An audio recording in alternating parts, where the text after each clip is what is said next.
এই যে একটি বর্তমানে বাংলাদেশে আপনারা যারা সচেতন নাগরিক আছেন, একটি গজব আবার নামে আসছে। কন্ত কি?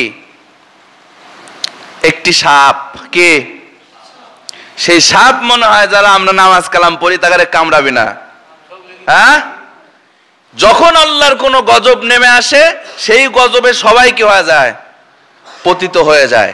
প্রিয় ভাইয়েরা আমার, যেহেতু প্রসঙ্গটা চলে আসলো, আমাদের সকলের ভালোর জন্য বাংলাদেশের প্রায় অর্ধেক জেলায় এই ভয়ঙ্কর কিলিং মাস্টার রাসেল ভাইপার নামক সাপ ছড়িয়ে পড়েছে প্রায় বাংলাদেশের অর্ধেক জেলাগুলোতে। আমাদের বগুড়াও তার মধ্যে আছে। বিশেষ করে চর এলাকাগুলো থেকে আপনার সেই সাপের আবির্ভাব। এমন বিষাক্ত সাপ, যেই সাপ কামড় দিলে 2 ঘন্টার মধ্যে যদি সেই আপনার প্রতিষেধক ভ্যাকসিন না দেওয়া হয়, সেই রোগীটা মারা যায়। কি হয়? মুরব্বী টাইপের যারা আছেন আপনারা এই জিনিসটা হয়তো শোনেন নাই, যারা একটু সোশ্যাল মিডিয়া খবর টবর দেখছে শুনছে, ব্যাপক হারে এই বিষয়টা ছড়িয়ে পড়েছে। একটি সাপ, নাম হলো রাসেল ভাইপার। সাপের নাম কি? আমি নাম শুনে করলাম যে এটা আবার কি সাপের নাম।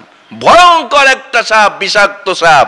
আল্লাহ পাক এই সাপ থেকে আমাদের হেফাজত করুক, কোন আমিন। হেফাজত করার জন্য একটি দোয়া বুখারী শরীফ থেকে খুঁজে খুঁজে আমি বের করলাম, যে এই সাপ সহ পৃথিবীর সব ক্ষতিকর প্রাণী কুল থেকে আল্লাহ পাক হেফাজত করবেন। ওই ছোট্ট দোয়া যদি কোনো মানুষ সকালে 3 বার, সন্ধ্যায় 3 বার পড়ে, আল্লাহ পাক এই রাসেল ভাইপার বিষাক্ত সাপ সহ সকল ক্ষতিকর প্রাণীকুল থেকে হেফাজত করবেন। কোন সুবহানাল্লাহ। ছোট্ট দোয়াটা আমাদের মুখস্থ করতে হবে। ভাই, সাপ দেখে আমারও ভয় করে, বুঝতে পারছেন? সবার ভয় করে কি করে না? বিষাক্ত সাপ এই বাংলাদেশে কিন্তু ছড়িয়ে পড়েছে। আমরা এই দোয়াটা মুখস্থ করে নেব ইনশাআল্লাহ। কোন দোয়া মুখস্থ করার আগে, এই দোয়ার আগে একটু যেই ফজিলতটা, দোয়ার যেই হাদিসটা বর্ণনা করার জন্য যেই শানে অনুরোধ রয়েছে সেটি বলি। হযরত আবু হুরায়রা রাদিয়াল্লাহু তাআলা আনহু বর্ণনা করেছেন যে রাসূলের কাছে সকাল বেলায় একজন সাহাবী এসে আরজ করলেন, ইয়া রাসূলুল্লাহ, রাতের বেলায় আমাকে বিষধর একটা পোকা কামড় দিয়েছে, বিচ্ছু কামড় দিয়েছে।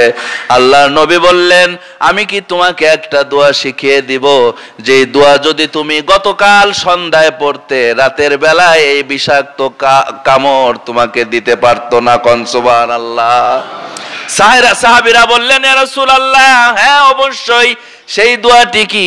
আল্লাহর নবী দোয়াটি শিখিয়ে দিলেন, আউযু বিকালিমাতিল্লাহিত তাম্মাতি মিন শাররি মা খালাক। আল্লাহু আকবার। কোন আমার সাথে পড়বেন সবাই, আউযু বিল্লাহিল, আউযু বিল্লাহি কালিমাতিত তাম্মাতি মিন শাররি মা খালাক। এই ছোট্ট দোয়াটি আমরা মুখস্থ করে নেব। বড় না ছোট? এই দোয়া পড়লে এর অর্থটা হলো, আমি আল্লাহর সমস্ত কালিমা, সমস্ত নামের ওসিলায় পৃথিবীর সব ক্ষতিকর প্রাণীকুলের ক্ষতি থেকে আমি আল্লাহ তোমার কাছে আশ্রয় চাই। আল্লাহ পাক আমাদের এই কষ্টদায়ক, এটিও আল্লাহর একটি করোনার মতন, ভাইরাসের মতন একটা দশা বাংলাদেশে আবার আসলো। আল্লাহ পাক এর থেকে আমাদের বাংলাদেশকে হেফাজত করুক। কোন আমিন।